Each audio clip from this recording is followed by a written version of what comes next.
Hello all and welcome to be updated. ఈ వీడియోలో మనం పేదలందరికీ ఇల్లు ఈ స్కీమ్కి సంబంధించి లేటెస్ట్ వచ్చిన అప్డేట్ ఏంటంటే, ఎవరైతే బెనిఫిషరీస్ ఉన్నారో ఆ డాక్యుమెంట్ రిజిస్ట్రేషన్ వాళ్ళ సచివాలయంలో చేసి అండ్ ఆ డాక్యుమెంట్స్ని సీసీఎల్ డిపార్ట్మెంట్ నుంచి ప్రింటెడ్ డాక్యుమెంట్స్గా మళ్ళీ ఆ పీపుల్కి అందజేయాలని చెప్పి అయితే బెనిఫిషరీస్కి అయితే రీసెంట్గా అయితే గవర్నమెంట్ ఆర్డర్స్ అయితే పాస్ చేసింది.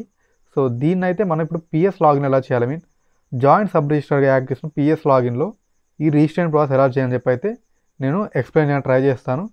ఈ రిజిస్ట్రేషన్ ప్రాసెస్ అయితే కంప్లీట్గా పేపర్లెస్ రిజిస్ట్రేషన్ అనమాట. అంటే ఒక సచివాలయం లెవెల్లో కంప్లీట్గా పేపర్లెస్లో రిజిస్ట్రేషన్ జరిగిపోతుంది. అండ్ బెనిఫిషరీస్కి అయితే మళ్ళీ డాక్యుమెంట్స్ అయితే ఫిజికల్గా వస్తాయి, దాని గురించి అయితే వరి అవ్వాల్సిన అవసరం లేదు. బట్ మీరు చేసే వెరిఫికేషన్ మాత్రం కంప్లీట్గా పేపర్లెస్గా జరుగుతుంది. సో ఫస్ట్ అయితే ఒక విలేజ్కి సంబంధించిన డేటాని సీసీఆర్ డిపార్ట్మెంట్ వాళ్ళు ఆ విలేజ్ సచివాలయం లాగిన్కి అయితే ఫార్వర్డ్ చేస్తారు. సో అక్కడ మనకైతే వన్స్ మనం లాగిన్ అయిన తర్వాత సో వెబ్సైట్ అయితే ఈ విధంగా ఉంటుంది. సో ఇక్కడ district, mandal and me secretary name, me employee ఇక్కడ మనకైతే పిఎస్కి లాగిన్ ఉంటుంది, అలాగే విఆర్ఓకి లాగిన్ ఉంటుంది. సో లాగిన్ అయిన తర్వాత పిఎస్ లాగిన్ అయితే అండ్ ఇక్కడ మనకి స్క్రూటినీలో ఫస్ట్ అయితే మనకి అప్లికేషన్ స్క్రూటినీ ఉంటుంది. సో ఏవైతే సీసీఆర్ డిపార్ట్మెంట్ వాళ్ళు పంపించారో అప్లికేషన్స్ అవన్నీ అయితే ఇక్కడ ఉంటాయి. Application ID and presenter name of the document and documents అయితే ఇక్కడ ఉంటుంది. అండ్ యాక్షన్ దగ్గర వెరిఫై ఉంటుంది. సో ఇక్కడైతే వెరిఫైని క్లిక్ చేయాలి.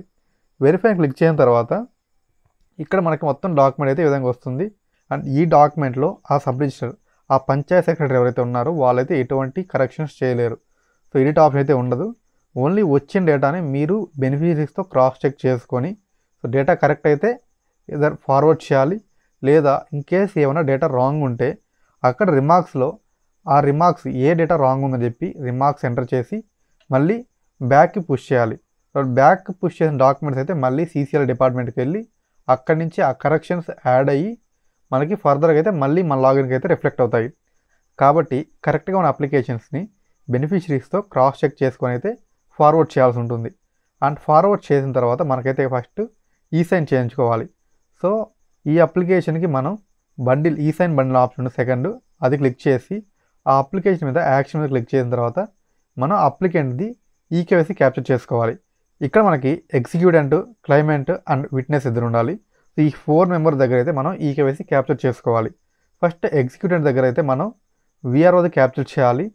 అండ్ క్లైమెంట్ దగ్గర బెనిఫిషరీది క్యాప్చర్ చేయాలి. అండ్ ఇద్దరు విట్నెస్ అయితే మనం ఈకేవైసీ క్యాప్చర్ చేయాలి.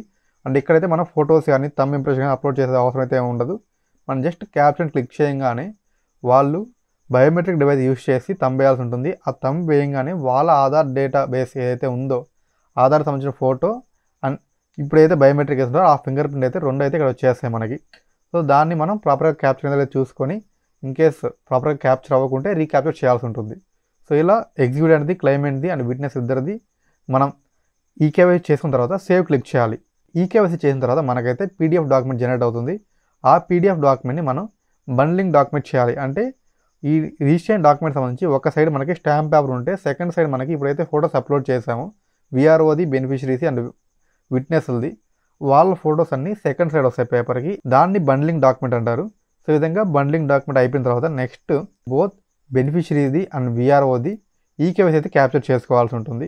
అండ్ వీళ్ళిద్దరు ఈకేవైసీ క్యాప్చర్ చేసిన తర్వాత విఎస్డబ్ల్యూఎస్ ఆఫీసర్ ఎవరైతే పంచాయత్ సెక్రటరీ ఉన్నారో వాళ్ళ ఈసైన్ కూడా క్యాప్చర్ చేయాలి. అండ్ ఈసైన్ క్యాప్చర్ చేసిన తర్వాత ప్రివ్యూ మీద క్లిక్ చేస్తే మనకైతే మన డాక్యుమెంట్ ప్రివ్యూ అయితే ఈ విధంగా వస్తుంది. అండ్ ఇక్కడ ఈ నెంబర్స్ కానీ డాక్యుమెంట్ నెంబర్ అంతా ఆటో జనరేటెడ్. మనకైతే ఎటువంటి ఎవరైతే సబ్ రిజిస్టర్స్ ఉన్నారో జాయింట్ సబ్ రిజిస్టర్స్ వాళ్ళకి ఎటువంటి ఎంట్రీ ఆప్షన్ అయితే ఉండదు, ఆటోమేటిక్గా జనరేట్ అయిపోతాయి. అండ్ ఇలా ప్రివ్యూ చూసిన తర్వాత మనం నెక్స్ట్ అయితే కన్ఫర్మ్ చేయాలి. కన్ఫర్మ్ చేసిన తర్వాత ఈ డాక్యుమెంట్స్ అన్నీ సీసీఎల్ డిపార్ట్మెంట్కి అయితే వెళ్తాయి అనమాట. అక్కడి నుంచి మనకి ప్రింట్ అయ్యి తిరిగి మళ్ళీ మీ సచివాలయాలకి వస్తాయి. అప్పుడు మీరైతే డిస్ట్రిబ్యూషన్ చేయాల్సి ఉంటుంది. సో ఈ విధంగా అయితే మనం బెనిఫిషరీస్ది, విఆర్ఓది అండ్ తర్వాత ఇద్దరు విట్నెస్లది ఈకేవైసీని చేయించుకున్న తర్వాత మళ్ళీ ఫర్దర్గా లాస్ట్లో డాక్యుమెంట్ బండ్లింగ్ అయిపోయి అంటే డాక్యుమెంట్ నెంబర్ ఆటో జనరేట్ అయి వచ్చిన తర్వాత డాక్యుమెంట్ బండిల్ అవుతుంది. ఈ విధంగా అయితే front page, back page bundle అయిన తర్వాత మళ్ళీ ఫర్దర్గా బోత్ బెనిఫిషరీస్ది అండ్ విఆర్ఓది ఈసైన్ చేసుకోవాల్సి ఉంటుంది. అండ్ వాళ్ళిద్దరు ఈసైన్ తీసుకున్న తర్వాత ఎవరైతే విఎస్డబ్ల్యూఎస్ ఆఫీసర్ ఉన్నారో, జాయింట్ సబ్ రిజిస్టర్గా యాక్ట్ చేసిన పంచాయత్ సెక్రటరీస్ ఉన్నారో వాళ్ళు ఫర్దర్గా మళ్ళీ అయితే డిజిటల్ సైన్ చేయాల్సి ఉంటుంది. చేసి సబ్మిట్ క్లిక్ చేసి ఈ అప్లికేషన్ అయితే సీసీఎల్లోకి వెళ్ళి అక్కడి నుంచి మళ్ళీ ఫర్దర్గా ప్రింట్స్ అయితే వస్తాయి. సో ఇది ఫ్రెండ్స్ వీడియో. ఈ విధంగా అయితే మనం పేదలందరికీ ఇల్లు స్కీమ్కి సంబంధించి రిజిస్ట్రేషన్స్ని మన సచివాలయంలో చేయాల్సి ఉంటుంది. So that's the video guys. ఈ వీడియో మీకు ఇన్ఫర్మేషన్ కనిపిస్తే లైక్ చేయండి, షేర్ చేయండి అండ్ మరిన్ని అప్డేట్స్ కోసం మన ఛానల్ సబ్స్క్రైబ్ చేయండి. Thanks for watching.